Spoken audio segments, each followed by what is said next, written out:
നമ്മുടെ നാട്ടിലെ ഏറ്റവും വലിയ ദുര്യോഗം എന്ന് ഞാൻ വിചാരിക്കുന്നത് ഇപ്പോൾ യൂട്യൂബ് ചാനലാണെങ്കിലും അഥവാ സാറ്റലൈറ്റ് ചാനലുകളൊക്കെ ആണെങ്കിലും വളരണമെങ്കിൽ നമ്മൾ ഏതെങ്കിലും ഒരു സൈഡ് പിടിക്കണം എന്നുള്ളതാണ്.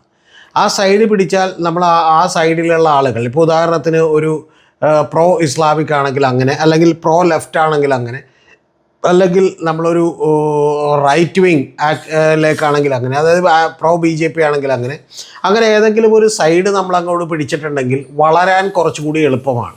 കാരണം ആ സൈഡിലുള്ള ആളുകൾ നമ്മുടെ വാർത്തകളൊക്കെ ഇങ്ങനെ നിരന്തരമായി കേട്ടുകൊണ്ടിരിക്കുകയും അവർക്കിഷ്ടമുള്ള വാർത്തകൾ തന്നെ നമ്മളങ്ങോട്ട് ഉൽപ്പാദിപ്പിച്ചുകൊണ്ടിരിക്കുകയും വേണം.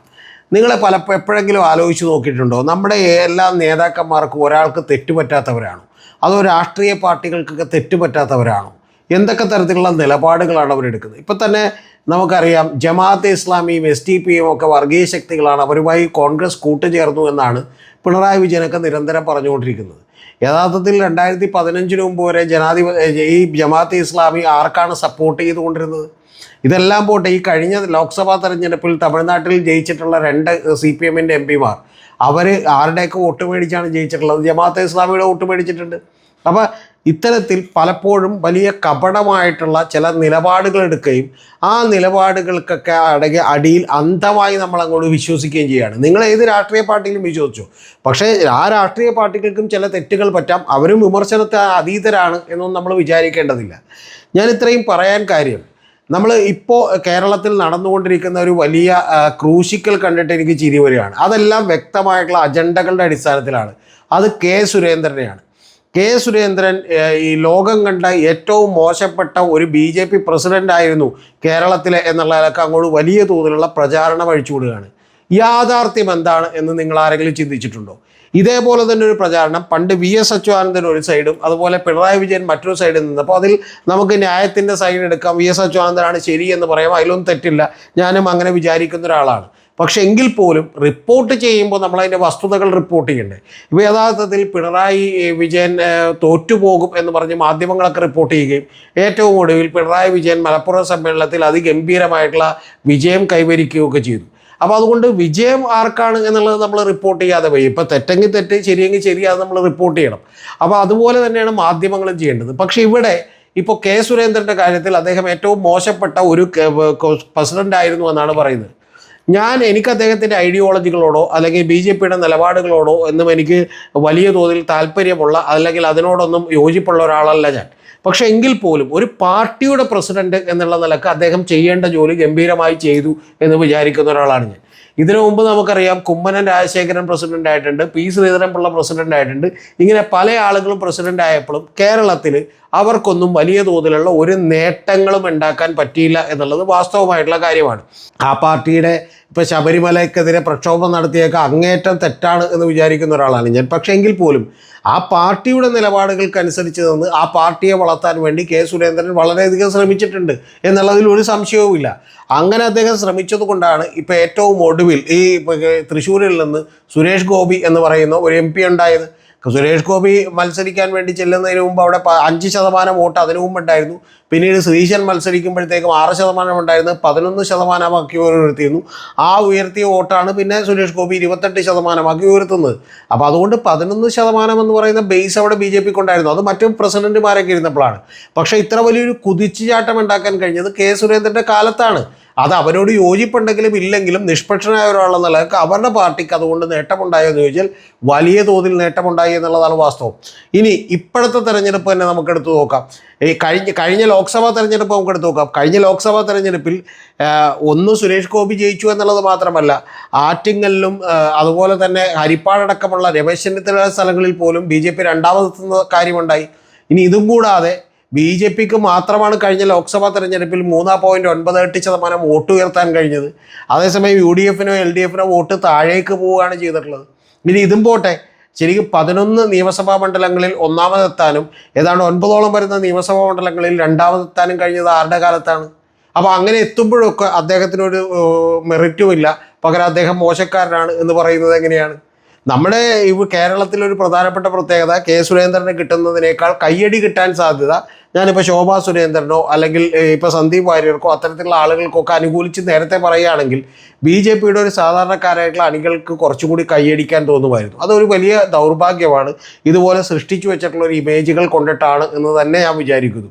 ഇനി ഇതെല്ലാം പോട്ടെ, നമുക്ക് ഇപ്പോഴത്തെ തെരഞ്ഞെടുപ്പിലേക്ക് വന്നാൽ ഈ ഇപ്പോഴത്തെ തെരഞ്ഞെടുപ്പിൽ അദ്ദേഹത്തിൻ്റെ ക്രൂശിക്കാനുള്ള ഒരു പ്രധാനപ്പെട്ട കാര്യമെന്ന് പറയുന്നത് പാലക്കാട് അവർക്ക് 4000 വോട്ടിൻ്റെ കുറവുണ്ടായി എന്നുള്ളതാണ്. അതായത് ശ്രീധരൻ പിടിച്ച വോട്ട് എന്താണെങ്കിലും കൃഷ്ണകുമാർ പിടിക്കില്ല എന്നുള്ളത് നമുക്ക് 100% അറിയാം. കൃഷ്ണകുമാർ കഴിഞ്ഞ ലോക്സഭയിലേക്ക് പിടിച്ചിട്ടുള്ള വോട്ടുകൾ അത് 43,000 അതിൽ നിന്നൊരു 4000 വോട്ടുകൾ കുറഞ്ഞ് 39,000 ശരിയാണ്, ഇത് കെ സുരേന്ദ്രൻ്റെ കഴിവുകേടാണ് എന്നാണ് നിങ്ങൾ പറയുന്നതെങ്കിൽ ഞാൻ മറുത്തൊരു ചോദ്യം നിങ്ങളോട് ചോദിക്കുന്നു. തൊട്ടിപ്പുറത്ത് ചേലക്കരയിൽ എന്നാണ്, തമിഴ്നാട്ടിലാണോ? ചേലക്കര കേരളത്തിൽ തന്നെയല്ലേ? അതിനെ സംസ്ഥാന പ്രസിഡന്റ് കെ സുരേന്ദ്രനല്ലേ?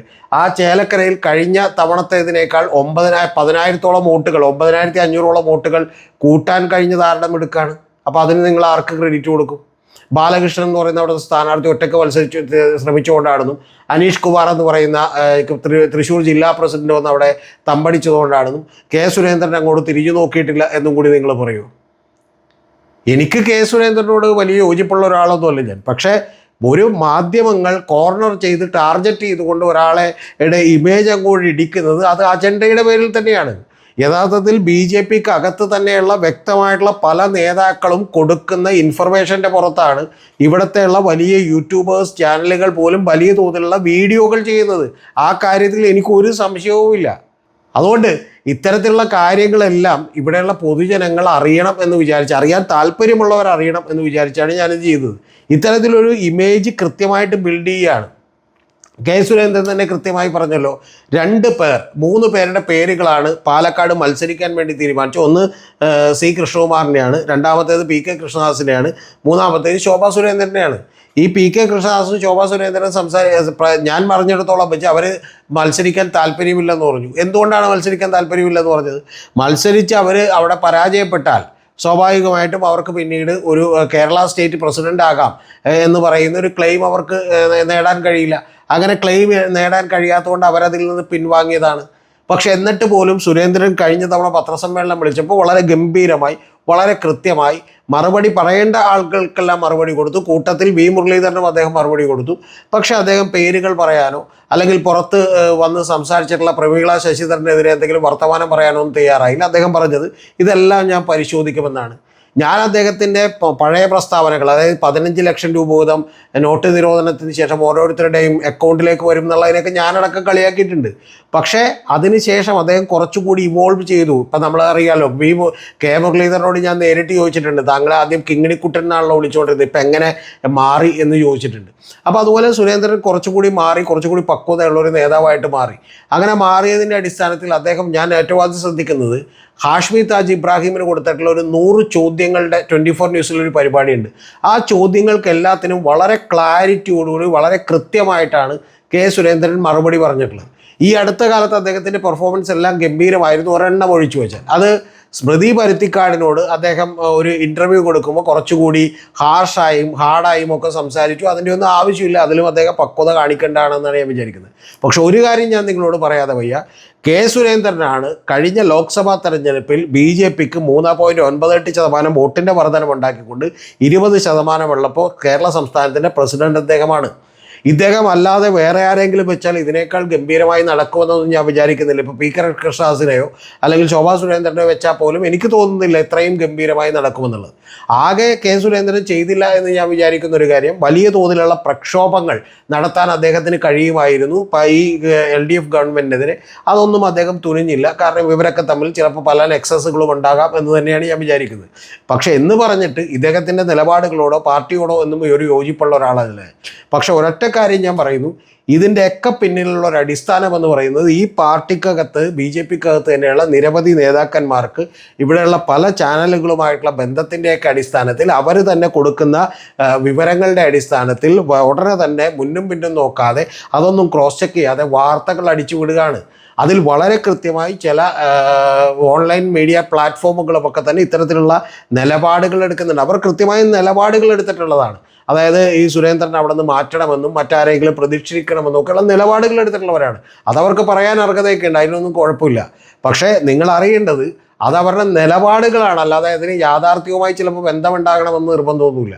അപ്പോൾ അതുകൊണ്ട് കെ സുരേന്ദ്രൻ എന്ന് പറയുന്ന ഒരാൾ യഥാർത്ഥത്തിൽ ഇതേവരെ ഇപ്പോൾ കുമ്മനം രാജശേഖരനോ അതുപോലെ തന്നെ നമ്മുടെ ഇപ്പോഴത്തെ ശ്രീധരൻപിള്ള, ഗോവ ഗവർണറായിട്ടുള്ള ശ്രീധരൻപിള്ളയൊക്കെ സംസ്ഥാന പ്രസിഡന്റ് ആയിരിക്കുന്നതിനേക്കാൾ വലിയ വലിയ നേട്ടങ്ങൾ BJPക്ക് ഉണ്ടാക്കി കൊടുത്ത ഒരാളാണ്. അങ്ങനെ BJP നേട്ടമുണ്ടാക്കുന്നതിനോടും അതുപോലെ ചില കാര്യങ്ങളൊക്കെ വർഗീയവൽക്കരിക്കുന്നതിനോടും മുനമ്പം ഇഷ്യൂ ടേക്കപ്പ് ചെയ്തതൊക്കെ പല കാര്യങ്ങളും അദ്ദേഹം ചെയ്തുകൊണ്ട് പാർട്ടിയുടെ ലൈൻ അദ്ദേഹം പിടിച്ചുകൊണ്ട് പാർട്ടിക്ക് അദ്ദേഹം നേട്ടമുണ്ടാക്കിയിട്ടുണ്ട് എന്നുള്ളത് വാസ്തവമാണ്. ഇതിനോടൊന്നും എനിക്ക് യോജിപ്പില്ലെങ്കിലും ഈ യാഥാർത്ഥ്യം പറയാതെ വയ്യ എന്നുള്ളത് കൊണ്ടാണ് ഈ വീഡിയോ എടുത്തത്. കാരണം വളരെ സംഘടിതമായി ഉള്ള ഒരു അറ്റാക്ക് കെ സുരേന്ദ്രനെതിരെ നടക്കുന്നു എന്നുള്ളതാണ് എന്നെ ഏറ്റവും കൂടുതൽ അത്ഭുതപ്പെടുത്തിയത്. ഇനി മറ്റൊരു കാര്യം കൂടി ഞാൻ ചോദിക്കട്ടെ. 4000 വോട്ട് കുറഞ്ഞ് 39,000 വോട്ടുകളായി പോയി ഈ പറയുന്ന നമ്മുടെ പാലക്കാട്. അതുകൊണ്ട് കെ സുരേന്ദ്രൻ രാജിവെക്കണമെന്നാണെങ്കിൽ യഥാർത്ഥത്തിൽ രമ്യ ഹരിദാസ് അവിടെ തോറ്റതിന് VD സതീശൻ രാജിവെക്കണ്ടേ? ഇനി ലോക്സഭാ തെരഞ്ഞെടുപ്പിൽ 18 തോറ്റതിന് ശരിക്കും പറഞ്ഞിട്ടുണ്ടെങ്കിൽ നമ്മുടെ ഗോവിന്ദൻ മാസ്റ്റർ രാജിവെക്കണ്ടേ? അപ്പോൾ ഇതൊന്നും പാർട്ടികൾക്കൊന്നും രാജിവെക്കേണ്ട. പകരം അവരുടെ ഉള്ളിലെ പ്രശ്നങ്ങൾ, അവരുടെ ഉള്ളിലൊന്നും ഇത്രയും പ്രശ്നങ്ങളില്ലാത്തതുകൊണ്ടാണ് ഇത് പുറത്തേക്ക് വരാത്തത്. പക്ഷേ ഇത് BJPക്കുള്ളിൽ തന്നെ പ്രശ്നമുള്ളത് കൊണ്ടാണ്. അതുകൊണ്ട് മാധ്യമങ്ങളെ മാത്രം കുറ്റപ്പെടുത്തുന്നതിൽ അർത്ഥമില്ല. പക്ഷേ ഒരു കൃത്യമായ അജണ്ടയോടുകൂടി ഒരു വിഭാഗം കൊടുക്കുന്ന കൃത്യമായിട്ടുള്ള വാർത്തകളാണ് ഈ വരുന്നത് എന്ന് ഞാൻ നിങ്ങളോട് സത്യസന്ധമായി പറഞ്ഞു എന്ന് മാത്രം. ഞാനൊരിക്കലും കെ സുരേന്ദ്രനെ ജീവിതത്തിൽ ഒരിക്കലും കണ്ടിട്ടുള്ള ഒരാളല്ല. പക്ഷെ അദ്ദേഹം ഒരു രാഷ്ട്രീയ നേതാവ് എന്നുള്ള നിലയിൽ പലപ്പോഴും കുറേ കൂടി പക്വതയിലേക്ക് അദ്ദേഹം എത്തിയിരിക്കുന്നു എന്ന് തന്നെയാണ് ഞാൻ വിചാരിക്കുന്നത്. അദ്ദേഹത്തെക്കാൾ മികച്ചതായി മറ്റാരെങ്കിലും വന്ന് പെർഫോം ചെയ്യും. ചിലപ്പോൾ ഈ പറയുന്ന ശോഭാ സുരേന്ദ്രനോ അല്ലെങ്കിൽ PK കൃഷ്ണദാസോ നമ്മുടെ MT രമേശോ പോലെയുള്ള ആളുകളൊക്കെ തന്നെ വന്ന് പെർഫോം ചെയ്യുമെന്ന് നമുക്ക് വിചാരിക്കാം. പക്ഷെ അതൊന്നും യാഥാർത്ഥ്യമാകണമെന്നില്ല. ഇതേപോലെ തന്നെ തോൽവികളും ജയവും ഒക്കെ തന്നെ മിക്കവാറും BJPക്ക് സംഭവിക്കാൻ സാധ്യതകളുള്ളൂ.